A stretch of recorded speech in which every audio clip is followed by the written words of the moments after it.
Morning Odisha आसंतु आजिर मुख्य खबर उपरे नजर पकाइबा पूर्वरु आपणक भल पाइबा स्वरूप गोटे गोटे लाइक निश्चय करिवे एवं चैनल को सब्सक्राइब करिवे। नंबर 1 बीजेपी रे मिसिले निमापड़ा विधायक समीर रंजन दास। बीजेडी रु इस्तीफा दे बीजेपी रे मिसिचंदी निमापड़ा विधायक तथा पूर्वतन मंत्री समीर रंजन दास। भुवनेश्वर स्थित बीजेपी राज्य कार्यालय रे सभापति मनमोहन सामल और राज्य निर्वाचन प्रभारी विजयपाल सिंह तोमार उपस्थिति रे से दल रे जोग दैछंती। सभिनिक सहित तांकर अनेक समर्थक बीजेडी छाड़ी बीजेपी रे मिसिचंती। बीजेपी रे शामिल हेबा परे समीर दास कहिसंती मो ऊपर बीजेडी नेतांक भरोसा रहिलानी। नेतृत्वंक भरोसा न रहिले दल रे कार्य करिबा संभव नुहे। मोदींक नेतृत्व रे अनुप्राणित होई मु बीजेपी रे मिसिछि। मोदी आत्मविश्वास और भरोसा वातावरण सृष्टि करिसंती। मोदी केवल कुहंतिनी कार्य रे करी देखांती। मते दल जेउ दायित्व देव निष्ठार सह तुलेइबी। निर्वाचन बेले और निर्वाचन परे जेउ दायित्व मिलिबो तुलेइबी। नंबर 2 पाकिस्तान स्थिति कथा कही भोट मागिले प्रधानमंत्री मोदी। पुणी थरे केंद्र रे बीजेपी नेतृत्वाधीन सरकार आनिबाकू लोकंकु अपील करिसेंती प्रधानमंत्री मोदी। देशरे गोटिए शक्तिशाली सरकार थिबारु पाकिस्तान जेउ हातरे बोमा धरिथिला एबे भिक मागिबा पई थाळी धरिथिबा मोदी कहिसेंती। पाकिस्तान स्थिति केमिति बदलिछि से कथा कही मोदी हरियाणा रे प्रचार करिसेंती। अंबला रे आयोजित बीजेपी रो जनसभा रे मोदी कहिसेंती जेतेबेले देशर गोटिए शक्तिशाली सरकार रहिथाय सेतेबेले शत्रुपक्ष मध्य किछि करिबा पूर्वरु 100 थर चिंता करिथाय। आपण माने देखुथिबे जे समान पाकिस्तान 70 वर्ष हला भारत को हैरान करी आसुथला। हातरे बोमा धरिथिला एबे पाकिस्तान सेही हातरे भिक मागिबा पई थाळी धरि। नंबर 3 जून 9 रे शपथ नेबा परे प्रथमे 3टी दस्तखत करिवे मुख्यमंत्री कहिले पांड्यान। केउझर आदिवासी भाई भौणी माने मुख्यतः जंगल जात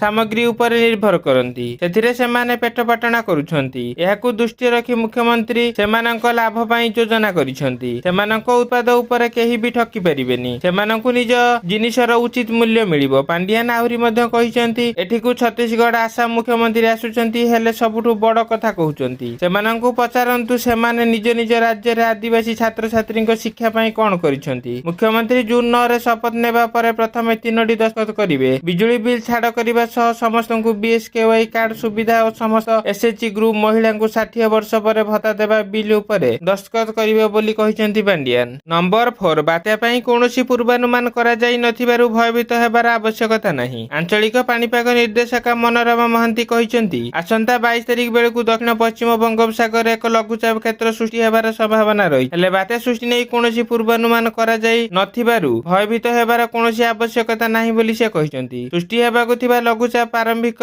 भाबे उत्तर पूर्व दिगकू गति करी मे 24 बेलकू बंगोपसागर केंद्रीय अंश रे लघुचाप रे परिणत हेबार संभावना रही। बात्याकू नै एपर्यंत कोनोसी पूर्वानुमान करा जाई नाही। लघुचाप सृष्टि हेबा परे ही बात्या बाबदरे स्पष्ट भाबे कहि हेबो। तेनु एबे लोक माने आतंकित हेबार कोनोसी कारण नाही बोली मनोरमा महांती कहिसंती। नंबर 5 पुरी रे मोदींक मेगा रोड शो मुतन हेबे 63 प्लाटून फोर्स। आज श्रीक्षेत्र रे पावर देखाइबे मोदी। सकाळ 7टा रे महाप्रभुंक दर्शन परे करिवे मेगा रोड शो। एथि पई पुरी रे श्रद्धालुंक पई कटकणा व्यवस्था करा जिबा सह समस्त प्रस्तुति शेष पर्याय रे। पुरी एसपींक सूचना अनुसार श्रीजीउंक दर्शन पई 7:30 रे पहुंचिबे मोदी। मोदींक श्रीजीउ दर्शन घंटाए पूर्वरु मंदिर रे साधारण दर्शन बंद सह ट्रैफिक कटकणा जारी करा जिवो। रोड शो पई ताळबणिया छकरु श्रीमंदिर मरीचिका छकरु मेडिकल छक जाय मध्य कटकणा रहिबो। एथि सहित विभिन्न स्थान रे 63 प्लाटून फोर्स मुतयन रहिबे। नंबर 6 50 वर्ष कांग्रेस 25 वर्ष बीजेडी तथापि ओडिशा पछरे रेढाखोलवासी को उद्बोधन दैछंती प्रतिरक्षा मंत्री राजनाथ सिंह। जेउंठी से विगत अनेक वर्ष धरि शासन करि आसुथुबा बीजेडी और कांग्रेस सरकार को ऊपर प्रश्न उठाइछंती। कहिछंती एठी 50 वर्ष कांग्रेस 25 वर्ष बीजेडी शासन करिछि हेले ओडिशा जेउ शिखर रे पहुंचीबा कथा पहुंची पारिनी। एपरिकी रत्न भंडार चाबी भी हजेई देले। बीजेपी आसिले रत्न भंडार तदंत हेबो। आमे जहा कहू ताहा करू कहिथिलु 370 धारा हटाइलु एवं राम मंदिर प्रतिष्ठा कलु। 3 तलाक मध्ये समाप्त कलु। बीजेपी केवल क्षमतार रहिबाकू राजनीति करेनी। विकसित देश गठन बीजेपी रो मुख्य उद्देश्य। तेने बीजेपी को जितांतु। नंबर 7 मिछ अपप्रचार विरोधी अस्त्र विकास बीजेडी रो अस्त्र कहिले नवीन पटनायक। मिछ अपप्रचार विरोधी अस्त्र विकास बीजेडी रो अस्त्र कुंभीर कांदणा एठारे चलिबनी बोली कहिसंती बीजेडी सुप्रीमो नवीन पटनायक। केउझर लोकसभा निर्वाचन मंडली आंदपुर आयोजित साधारण सभा जोगदे विरोधी ऊपर वर्षिंट मुख्यमंत्री नवीन पटनायक। एथिसह केउझर लोकसभा निर्वाचन मंडल बिजु जनता दलर सांसद आंदपुर और घसीपुरार विधायक प्रार्थी को विपुल संख्यार भोट दे आशीर्वाद करने को अपील कर मुख्यमंत्री। सेहीपरि विरोधी को टार्गेट कर पांड्यान कहिसंते विभिन्न राज्यर मुख्यमंत्री माने आसी निर्वाचन पई एठारे बुलुछंती। एठारे आसी बड़ बड़ कथा कहउचंती। सेमानंकु थरे पचारंतु तांको राज्य रे सेमाने एभली किछि काम କରିଛନ୍ତି କି?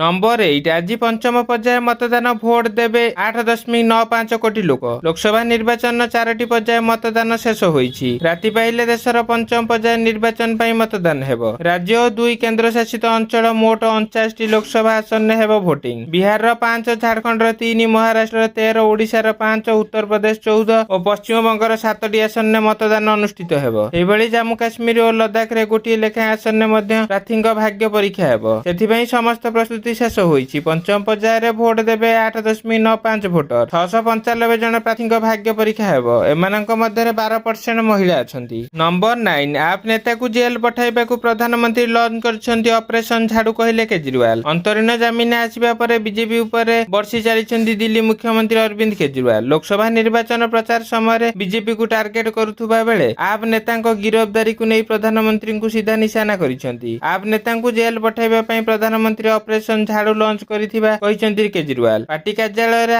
ଆପ୍ କର୍ମୀ ଏବଂ ନେତାମାନଙ୍କୁ ସମ୍ବୋଧିତ କରି କେଜରିୱାଲ କହିଛନ୍ତି, ବିଜେପି ଏବଂ ପ୍ରଧାନମନ୍ତ୍ରୀ ନରେନ୍ଦ୍ର ମୋଦି ଅପରେସନ ଝାଡୁ ଆରମ୍ଭ କରିଛନ୍ତି, ଯାହା ଫଳରେ ଆମେ ଆଗକୁ ଯାଇପାରିବା ନାହିଁ କି ସେମାନଙ୍କ ପାଇଁ ଚ୍ୟାଲେଞ୍ଜ ହୋଇପାରିବା ନାହିଁ। ଅପରେସନ ଝାଡୁ ମାଧ୍ୟମରେ ଆପର ବଡ ବଡ ନେତାମାନେ ଗିରଫ ହେବେ। ଆପର ବ୍ୟାଙ୍କ ଆକାଉଣ୍ଟ ଅଚଳ କରିବେ। ନମ୍ବର 10 ପାଣ୍ଡିଆନ ତାଙ୍କ ସୀମା ଭିତରେ ରୁହନ୍ତୁ କହିଲେ ଅପରାଜିତା। ପ୍ରଧାନମନ୍ତ୍ରୀଙ୍କ କାର୍ଯ୍ୟ ଉପରେ ନକାରାତ୍ମକ ଟିପ୍ପଣୀ ଦେଇଥିବା ତଥା କେନ୍ଦ୍ରମନ୍ତ୍ରୀ ଧର୍ମେନ୍ଦ୍ର ପ୍ରଧାନଙ୍କ ପ୍ରତି ଔକାତ ଓ ଦମ ଭଳି ଶବ୍ଦ ପ୍ରୟୋଗ କରିଥିବା ପାଣ୍ଡିଆନ ବାବୁ ନିଜ ସୀମା ଭିତରେ ରହିବା ଉଚିତ ବୋଲି କହିଛନ୍ତି ଭୁବନେଶ୍ୱର ସାଂସଦ ଅପରାଜିତା ଷଡଙ୍ଗୀ। ଶ୍ରୀମତୀ ଷଡଙ୍ଗୀ କହିଛନ୍ତି, ପାଣ୍ଡିଆନ ଜଣେ ପୂର୍ବତନ ଆଇଏଏସ୍ ଅଧିକାରୀ। ମସୁରୀରେ ଆଇଏଏସ୍ ଏକାଡେମୀରେ ଶିଷ୍ଟାଚାର ଉପରେ ଟ୍ରେନିଂ ଦିଆଯାଏ। ସେ ଏତିକି ତ ଶିଷ୍ଟାଚାର ଶିଖିବା କଥା ଯେ ପ୍ରଧାନମନ୍ତ୍ରୀ ଓଡ଼ିଶା ପାଇଁ ପର୍ଯ୍ୟଟକ ନୁହନ୍ତି। ସେ ପ୍ରଧାନମନ୍ତ୍ରୀଙ୍କ କାର୍ଯ୍ୟକୁ ନେଇ ନକାରାତ୍ମକ ଟିପ୍ପଣୀ ନ କରନ୍ତୁ। କେନ୍ଦ୍ରମନ୍ତ୍ରୀ ଧର୍ମେନ୍ଦ୍ର ପ୍ରଧାନଙ୍କ ସମ୍ପର୍କରେ ଔକାତ ଓ ଦମ ଶବ୍ଦର ପ୍ରୟୋଗ କରିବା ଓ ତାଙ୍କ ଯୋଗ୍ୟତା ଉପରେ ପ୍ରଶ୍ନ କରିବା ପୂର୍ବତନ ଆଇଏଏସ୍ ଅଫିସର ପାଣ୍ଡିଆନ ବାବୁଙ୍କୁ ଶୋଭା ଦେଉନାହିଁ। ସେ ନିଜର ସୀମା ଭିତରେ ରହିବା ଦରକାର। ସେ ମର୍ଯ୍ୟାଦାପୂର୍ଣ୍ଣ ବ୍ୟବହାର କରିବା କଥା।